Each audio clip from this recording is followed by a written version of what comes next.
that's the one high I do chase, is that lucky song. Every time I write, which is every day, I always hope. I don't try to get it, but I hope like maybe this is going to be a quick one that's going to be awesome. Yeah. Sometimes it is, sometimes it isn't. But yeah, it's crazy how that happens. The best, they really do just come right through you. What Jay-Z said, sometimes you just got to crack the door and let God in. Yeah. And like Dr. Dre said, writing a hit song is the hardest thing and the easiest thing you'll ever do. Yeah.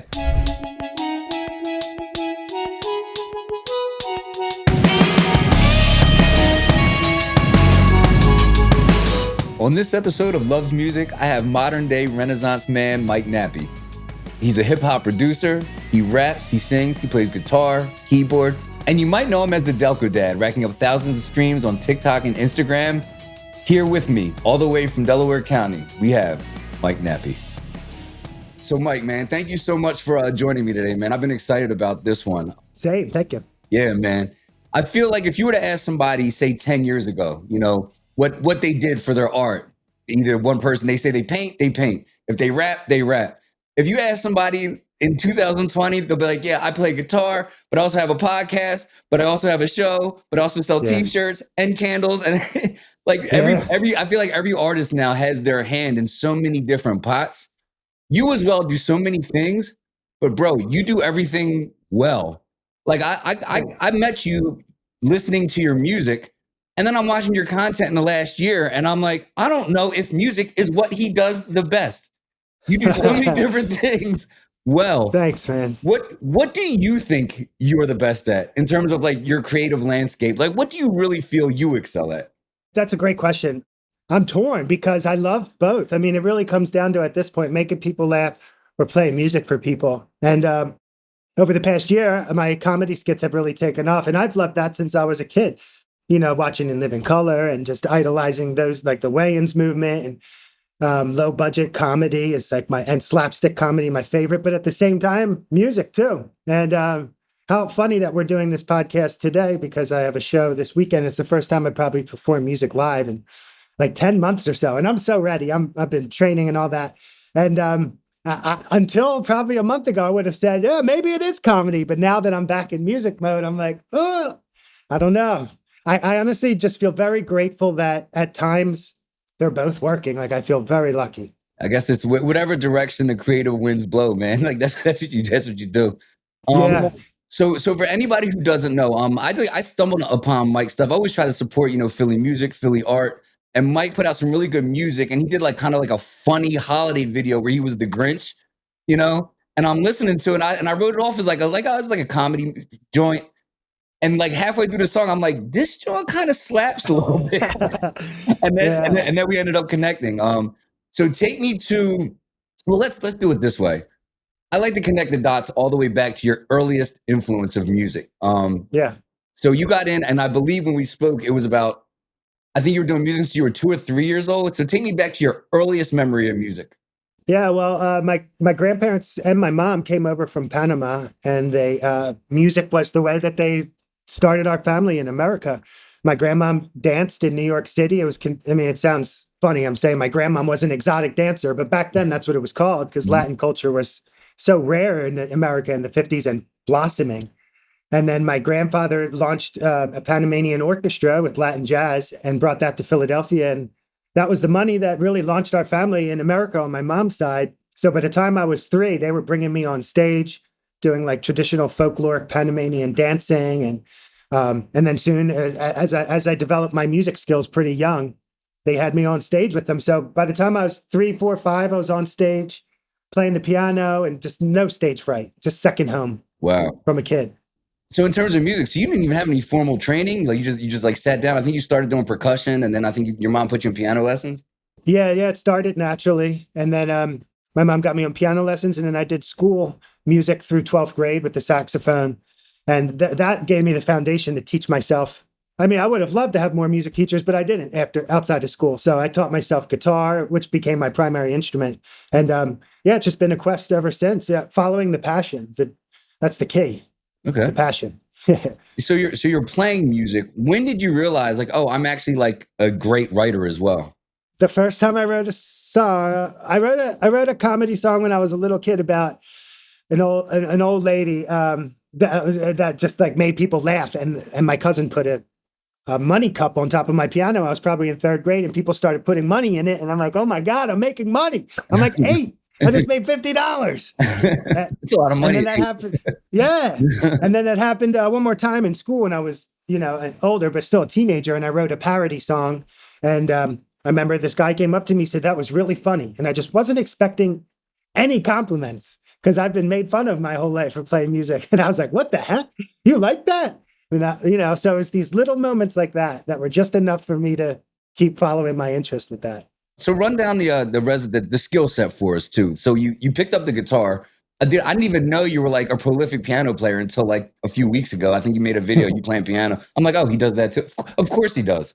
Yeah, my primary instrument's probably guitar and bass, and then piano. I'm great like in the studio, chords. Like when it comes to live performing with the piano, I got so many friends that would school me on the piano, but I hold it down in the studio on the piano. And guitar, bass, synthesizers.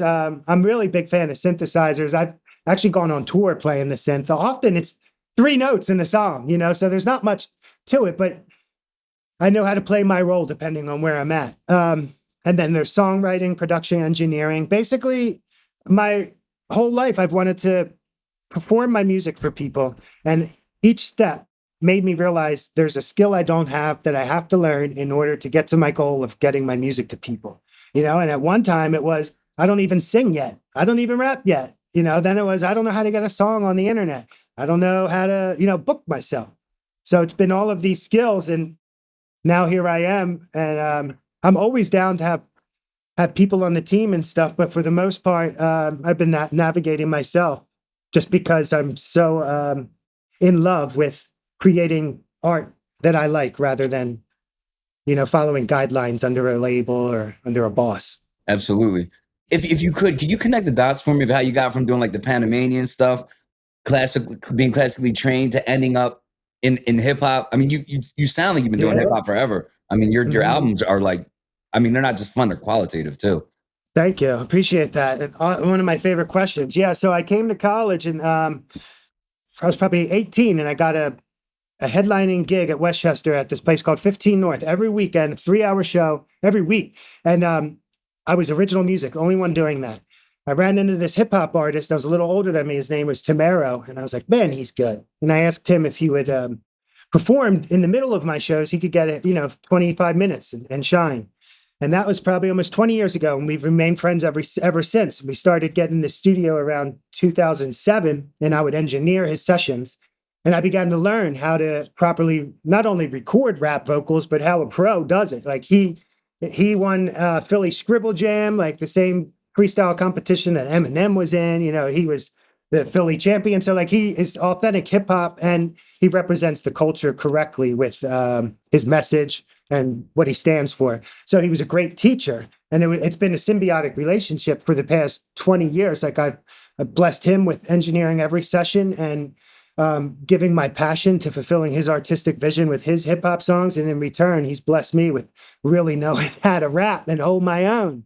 And we both respect each other so much and are so grateful for each other. And a lot of people look at us, long hair dude, and then my friend who's a rapper, like we look like we shouldn't match together, and we're best friends. And that really solidified my skills with rap. I wasn't just rhyming words. I took the time to learn it and pay respect to the culture. And I feel like I've been anointed over the past 20 years. Absolutely.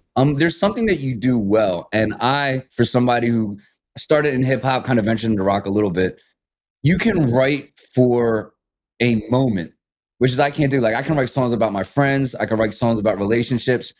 Bro, you write songs about Christmas and Thanksgiving and stuff. Yeah. What drives you? Like, are you thinking like when you go into the studio, like, are you inspired by something, or do you sit down and be like, hey, it's November, let me write a Thanksgiving joint because it'll get because it'll help kind of, it's the perfect time for it. Yeah. I can truly say it started as a place of love for music. When I first did it, I grew up loving Christmas music. It's a story for another day. My family is so crazy around Christmas. So I wanted to flip Christmas samples and make songs that were actually fun to listen to the whole year, but you could listen to them around Christmas. That's how it had started. And over the years, it has evolved. And I noticed that, I mean, when I first started, Instagram didn't even have videos yet with the Christmas stuff. So over the years, I noticed, wow, around holidays, things really trend. And if I'm doing grassroots marketing, I got to play this game. But that's where I feel the compromise is worth it. You know, oh, if I compromise and lean into this holiday and make a song about Thanksgiving, I could still be completely artistically free and write whatever I want. So I feel like that's like a great way you can compromise, you know, treating it like a business while still maintaining your integrity. Absolutely. Yeah, I have yet to be able to find that happy medium. Like if I listen to like one of my projects, the worst song on the album out of 5 albums is always the one where I'm like, hey, this song's going to be a hit. And then you sit down and be like, I'm going to write a hit. And it always ends up being the worst song on the album, you know, for me personally. Same. And people always end up liking the ones you don't expect. Right. The deep cuts, they'll be like, that one. Yeah. And I always like the deep cuts on somebody else's album too. It's funny how that works. Yeah. Speaking of writing for a moment, our football team was in the Super Bowl and you had the distinct pleasure of getting some decent traction from the song you made, man. Can you take me through the bird call story? I'll admit that this was the love for football, and then in regards to the marketing, a total hack. A total hack. I called it the actual title of the song. I do think it's also a great song that I'm very confident in. But the title, like in regards to metadata, all the nerdy stuff, the song is called Philadelphia Eagles Song Bird Call. So anytime anyone looks up Philadelphia Eagles Song Bird Call, there's so many. I really just gave myself a huge chance of having the song appear. And, you know, now it's probably over 6,000 unique uses just on TikTok. 6,000 different people use that song. Yeah, it's incredible. Yeah. And so I think when you use those hack marketing tricks and the product's good too, I think that's when it can really take off. So I actually made that song 8 years ago, and it got a couple hundred views on YouTube. And then every year I would try to recycle it and do something different. And then last year I was like, what if I made a new beat? I made a new beat and I just knew instantly. So I was like, now that it's my beat, instead of like, you know, mixing up break beats that I don't have the rights to clear. And then I made my own beat and I was like, I'm going to put this out. And it took off. And as the Eagles did well this year, then I ended up going to a bar and there was Gilly. And then wow. And that's not the first time that stuff's happened. And this is for everyone out there that is chasing their dreams. You don't have to have every step planned. Just take the action and go into it. And like the next step will appear, but no steps will appear if you don't take the first step. Yeah. I find that too. Like you just kind of have to be out there. You know, I'm not saying it's going to definitely happen for you if you're out there, but it's not going to happen unless you're out there, you know? So yeah. So I actually thought it happened in reverse. I thought the song came out and then because you got traction, Gilly invited you to the show and that's where the connection came. You actually ran into him at the bar and he kind of like pushed it forward for you. We just happened to connect and I had an organic, you know, acquaintanceship with him. And then a local entrepreneur from Westchester has a company called Woolly Pennants, and he makes vintage custom hand knit pennants, like the old Philly pennants and stuff. And Gilly and Wallow hired him to make one for the $1 million worth of game. And he was kind enough. His name is Ryan, Woolly Pennants. What a freaking nice guy. I just met him. And he was like, you seem like your dreams are really coming true right now. Why don't you come with me back to Gilly's house and you can meet him? So shout out Ryan from Woolly Pennants. Like, what are the chances, you know, just someone being so kind? And so then it just started snowballing. Then in Philadelphia, all of a sudden out of nowhere, there's this thing called the bird call telephone in the city of Philadelphia. Just a coincidence. My song's called the Eagles Bird Call. So I go down to the bird call telephone, pick it up, and then they're like, do you want to leave a message for the Eagles? So I rapped. And then, you know, 2 days later, NBC's coming to my house to interview me. And then I won $5,000 from this company called Philly Daily for being an authentic Eagles fan. And this all happened between December 28th and the Super Bowl, first week in February. And it just all snowballed from an 8-year-old song that I just never gave up on. And this year, I'm speaking for a long time. Please. So one more thing. Please one other thing. Thank you. Also, what really worked is this year, specifically at the beginning of football season, every Friday, Saturday, Sunday, Monday, I would make at least one post where my Eagle song was the was the theme behind whatever post I was making. And that just took off. Speaking of, if you're not making the song for the moment, use your song to be the soundtrack to the content that's speaking for the moment, that's targeting your audience. And it was just like the first time everything started connecting, and it's been momentum ever since. Yeah, it's so weird because as somebody who was on the outside looking in, it made so much sense to me, right? Because I saw the consistency, and I was already a pretty substantial fan. Always check your stuff out. Our paths crossed online a lot. Oh yeah. So when you started getting traction, it just made sense. It wasn't like you came out of nowhere. I was like, oh, here's another song. And then my team was in the Super Bowl, and I was like, oh, this song's going to be unescapable for the next like 3-4 weeks. And it was, and you got nice buzz, and you deserve everything that happened for you, man. I know how hard you work. For anybody who's unsure, Gilly and Wallow have a show called $1 Million Worth of Game. It's one of the biggest podcasts. Gilly, right around 2001, 2003, was in a big Philadelphia group called Major Figures. And that's where a lot of people my age know. Like when I graduated, 2000, 2001, that's when Gilly was at his height. So if you're looking to connect the dots, that's actually who Gilly the Kid is. You can still check out his music and check out his podcast as well. $1 Million Worth of Game.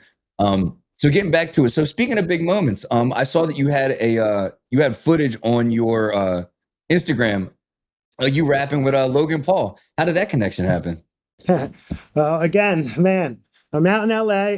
This guy Jeb was very nice to put me up and buy me a ticket to Coachella. Like, again, kindness. I didn't have the bread for it. And I was really out there. My wife was holding it down here, working at home. And I was out in LA getting odds and ends studio jobs to make enough money to send home for like utilities and whatever else we needed to make sure was covered. But I really did only have 99 cents in my bank account by the end of my trip. We're going to Coachella.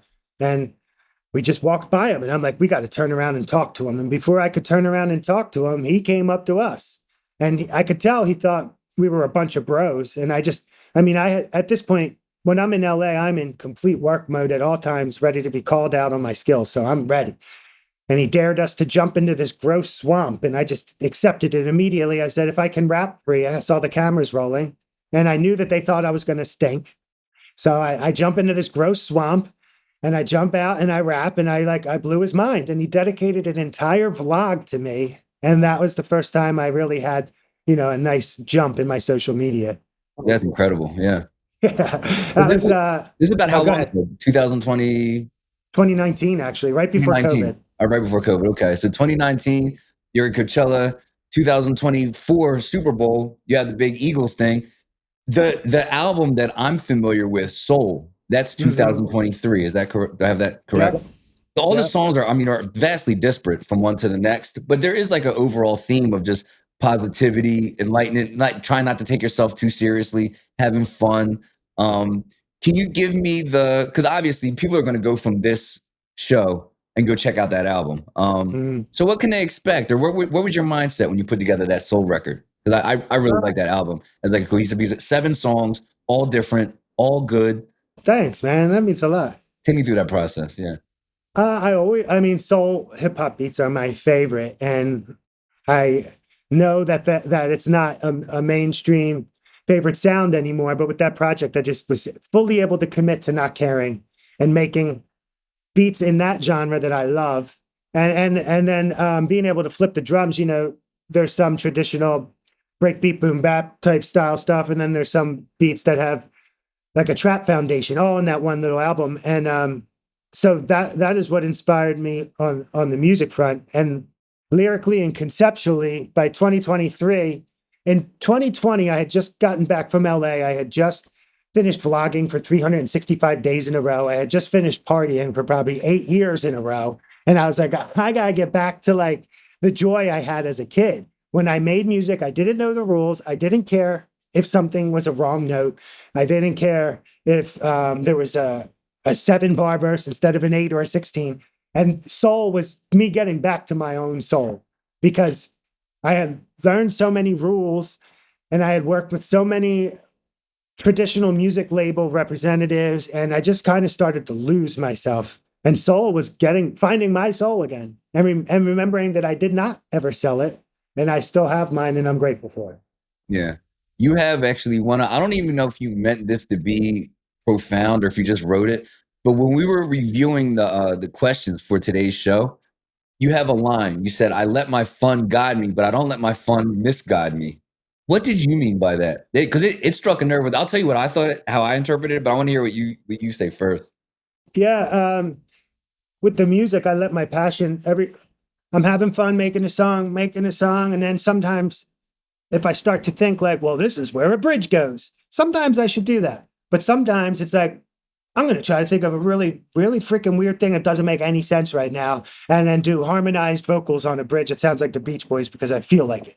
That's getting guided by the fun in my head. Getting misguided by the fun is like getting too addicted to money and drugs and making horrible decisions because you have power and you isolate yourself from your family and friends. And I've like witnessed that with a lot of people in the music industry, specifically personally, not from a distance from gossip. Like I've witnessed it. And so I feel like that was a blessing for me to pay attention how to not get misguided by fun, because you can go down a slippery slope with that.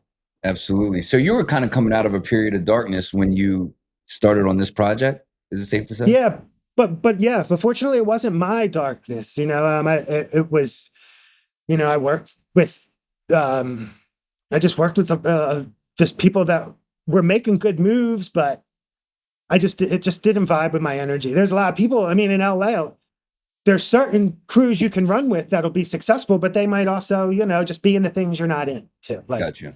Okay. drugs and stuff, and that road never, I don't judge, but like, I was just finding myself around a lot of successful people, but also like around a lot of people doing drugs and stuff that I don't do. Right. So I realized like they're my only way in the door. I was like, I gotta build up my own brand. Right. So I don't have to rely on anyone to get me in a door I want to go into. And so like in 2019, I kind of went like back. I knew I was going to do this. And like from 2019 to 2015 on Instagram alone, I lost 7,000 followers. Like because I had to figure everything else again. I dropped all of my celebrity cosigns. I used to work with Bam Margera.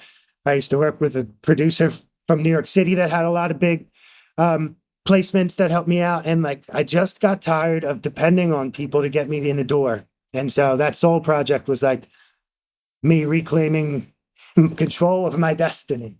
I like that. And that's more or less how I took that statement as well. Like, I know when I say let the fun guide me, there is a certain feel. Like I know that in my creative process, my best songs, I think my best, okay, antidote for you. The two best songs I think I ever recorded, I was at the end of like a 3-day marathon session in the studio, and I recorded 2 songs in a matter of like 3 hours. And to date, they're like my best songs. They just came out of me. You know what I mean? Yeah. Like, everything I tried just worked. And I was like, if it feels good, we're just going to cut it. And today they're like my best songs. That's what I mean by let the fun guide me. Like it's your gut, Yeah. Yeah. Go ahead. I'm sorry. Oh, sorry. No, that's the one high I do chase is that lucky song. Every time I write, which is every day, yeah, I always hope, I don't try to get it, but I hope like maybe this is the one, maybe not the one, but like maybe this is going to be a quick one that's going to be awesome. Sometimes it is, sometimes it isn't. But yeah, it's crazy how that happens. The best, they really do just come right through you. What Jay-Z said, sometimes you just got to crack the door and let God in. Yeah. And like Dr. Dre said, writing a hit song is the hardest thing and the easiest thing you'll ever do. Mm-hmm. Yeah. And then I guess as terms of letting fun misguide me, it's like I'll try to write for the purpose of commerce. Mm-hmm. In that it's not fun anymore. It's like, well, I'm probably going to have a band for this show. I'm probably going to perform this song. So I should write a song that caters to like, all right, I'm probably going to have 3 pieces. I'm probably going to be performing at this venue. So the song has to kind of fit into the mold of what I'm going to be doing over the next, you know what I mean? And then, and so it's like misguiding me. Like I'm writing for the scene and not from like an innate place of like authenticity. Totally. I know. I do everything I can. I mean, it's impossible to stay in the good state of mind all the time, but I really like my life right over the past few years has been almost 100% devoted to doing what I have to do to stay in that creative flow as often as possible. Now, if you don't mind me asking, are you doing music full time now? Music and content creation, I should say.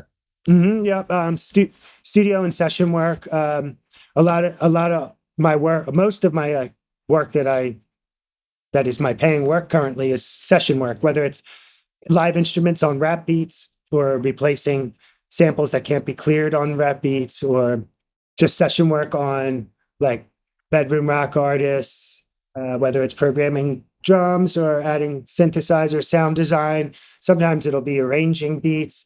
Each tool I have in my music production abilities has become a monetizable skill. Right. And so there's lots of different little jobs that just add up. I can imagine. What's so crazy is I am like a cult, not really cult. I'm a big follower of Gary Vee just because he speaks so much truth and over deliver on the content, organic, free value content, which I do. And it really does build up your brand. And so my comedy stuff, over time is even building up my positive reputation as a musician. It's just, I see that. It's amazing. So yeah, and that we can get into it. I'm sure you have questions. Over the past couple of years now, my content has become monetized. So it's finally starting to, at least pay a bill or two every month with the content. What platforms are you monetized on? TikTok, YouTube, Instagram, Facebook, and then my Facebook music page. My Facebook personal page is actually the most popping. It's like 33,000 followers. And That's incredible. I don't know how or why, but yeah, it's crazy. Yeah. So yeah, every platform I'm on, monetizable, and So they're all. what's the process? Do you just apply once you hit like a certain threshold, or how does that work for the people that are trying to make a business out of this? Yeah, each is different. With Instagram, you will get offers to be accepted to have ads, which ads on Instagram for me, cents per month. If you get, sometimes you'll get offers to be in a bonus program on Instagram, and that can sometimes pay well depending on what the bonus is.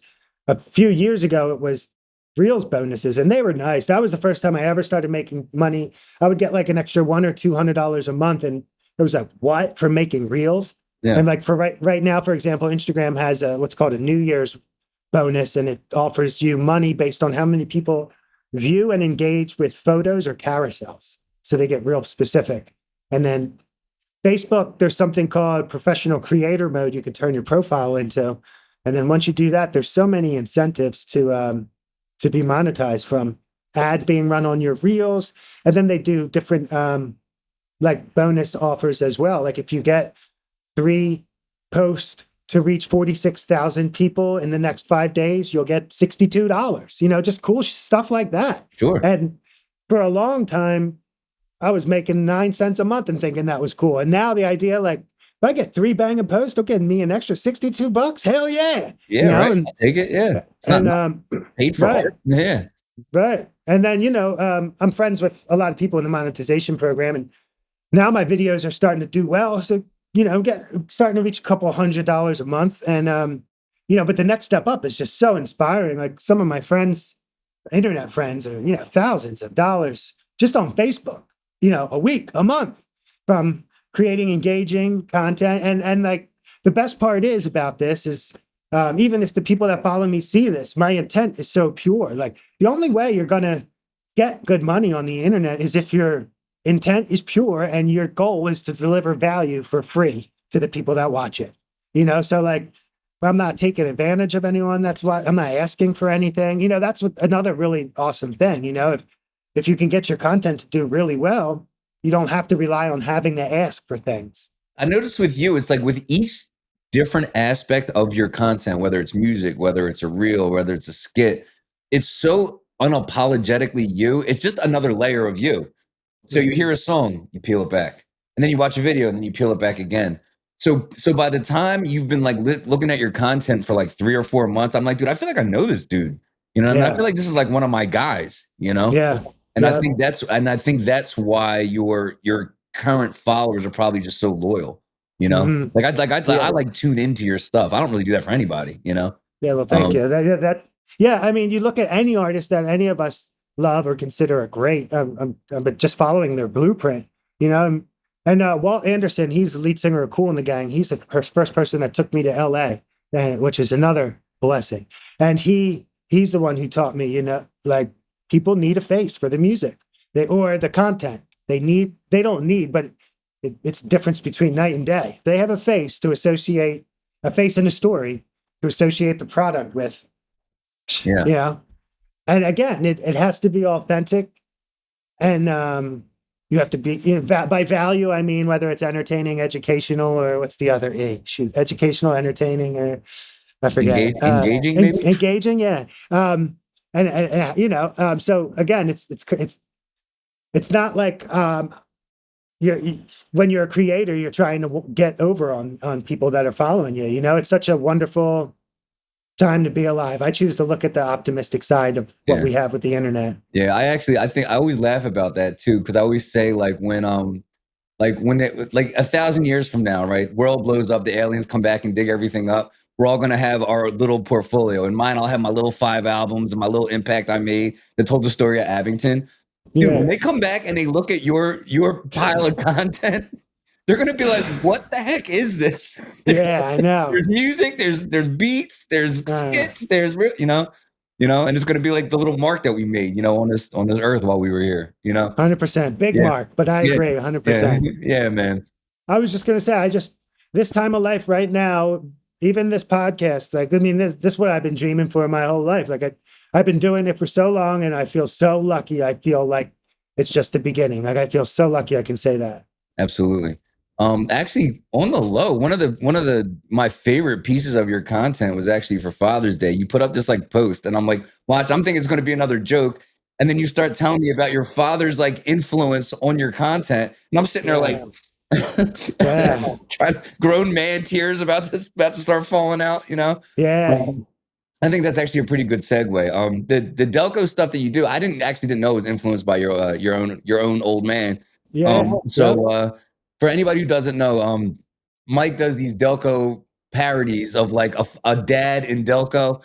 He'll be wrapping the hose around his arm, talking to the neighbors. He'll be like Delco Jeopardy, using like the Philly accent. You know, this stuff is on par with the best SNL stuff. Like it's that funny. Thanks, man. I really appreciate that. Yeah. It's crazy. It's been in me the whole time, and like I just feel so lucky right now. I've never worked harder in my life, but I feel so lucky that it's working. Like the music and the comedy has always been there, and the Philly humor. And to tie it into what you're saying, yeah, it's a lot of it is my dad. My dad he would be watching other people's jokes. He would watch, you know, anything from Chris Rock to Jackie to Joke Man, but he would write down the jokes in his pocket. Then when he'd go out to the bar, he would like tell jokes and stuff.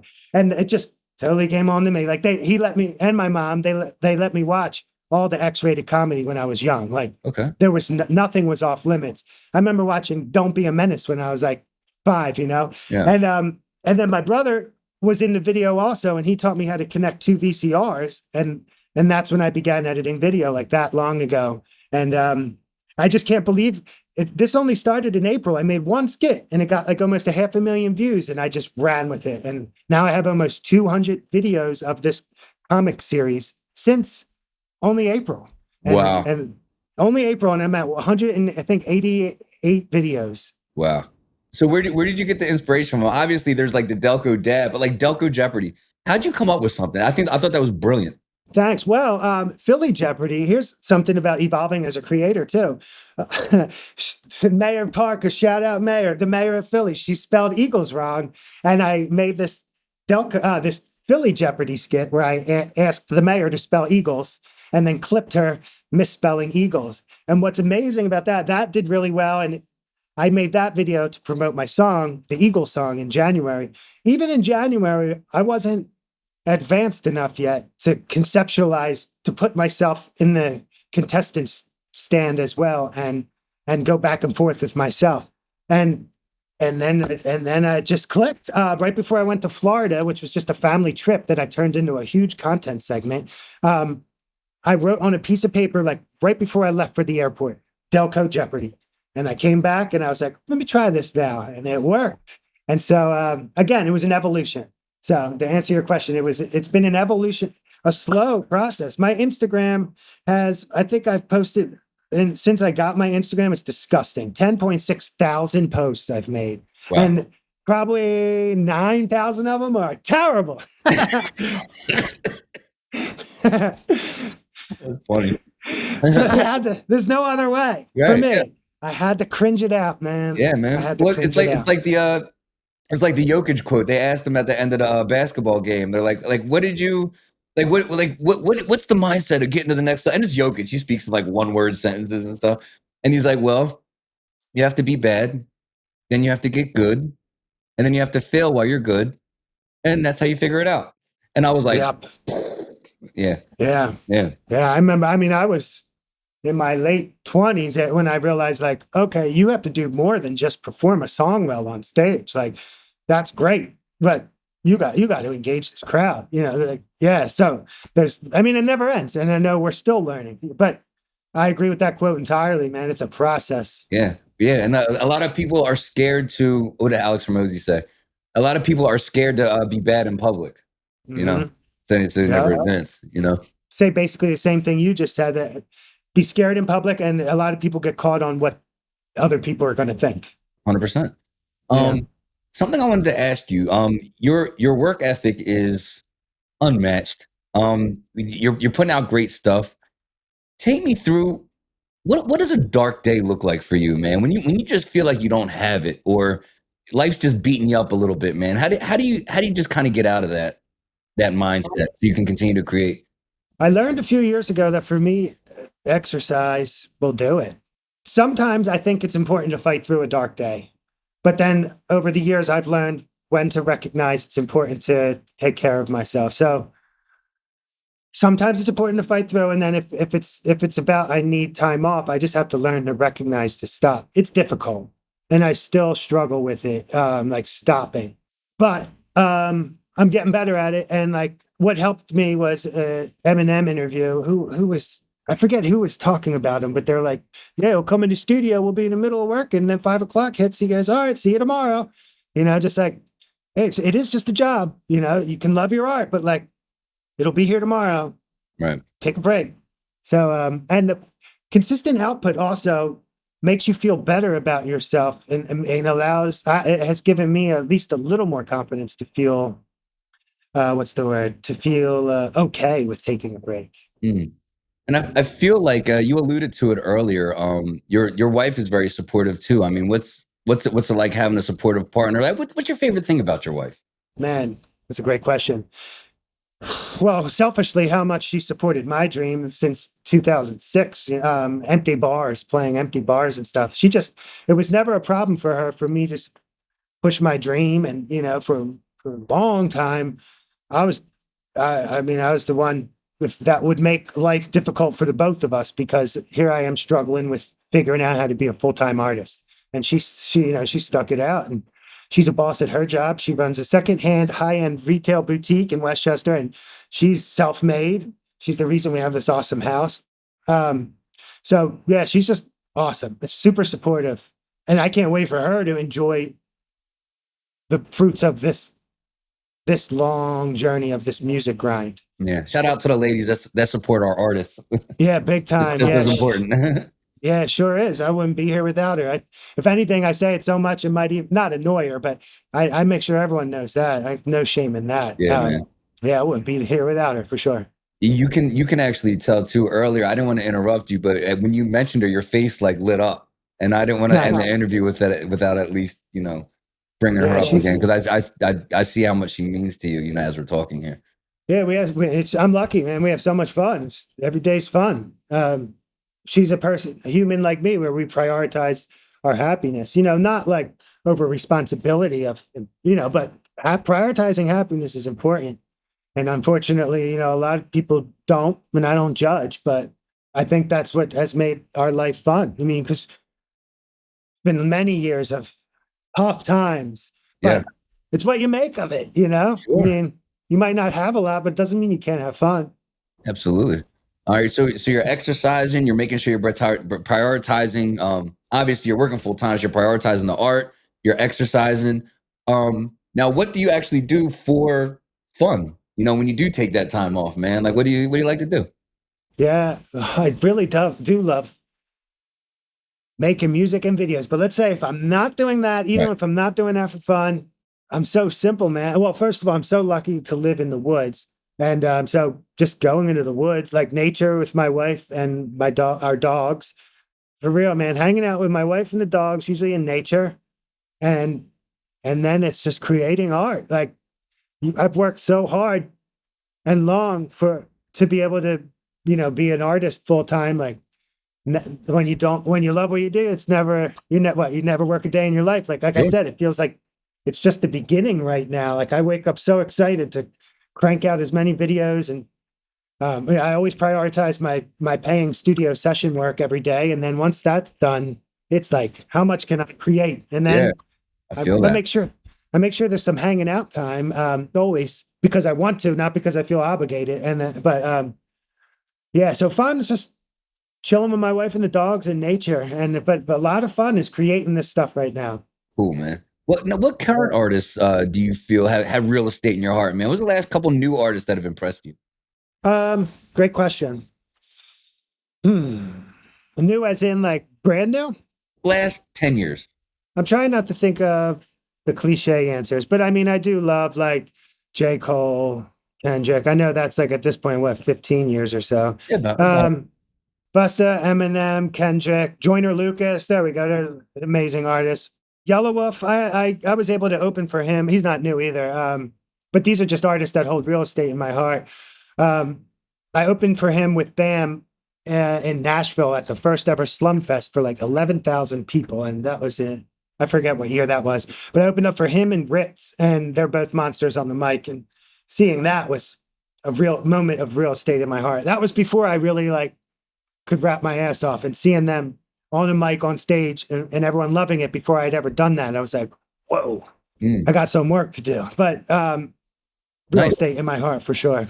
So who is your, I call it my Take My Money band. They're coming to town. They're playing the local, Wells Fargo or the Link or even like the Fillmore or something, I already know. They're coming to town. Money's not an option. You just have to be in the building. Who are you seeing? Jamiroquai.